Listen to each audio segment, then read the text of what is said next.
Hey everybody, this is a real quick video. In case you have an Anker Soundcore 3 wireless Bluetooth speaker and you need to do a hard reset to the factory default settings on it.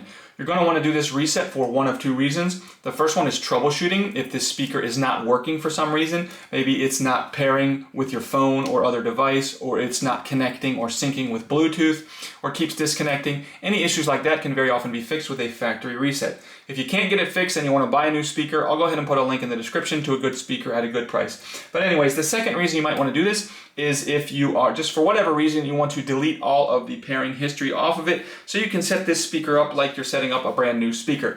It's really easy to do. All we need to do is just a couple steps here. We're just going to, first of all, power on our speaker with the power button here. And then with it on, we're just going to come in and press the Bluetooth and volume up buttons simultaneously for 4 seconds. After 4 seconds, not only will it reset everything, but the speaker will actually restart. Once it restarts, all of the previous information will be cleared, and you can set this up like a brand new speaker.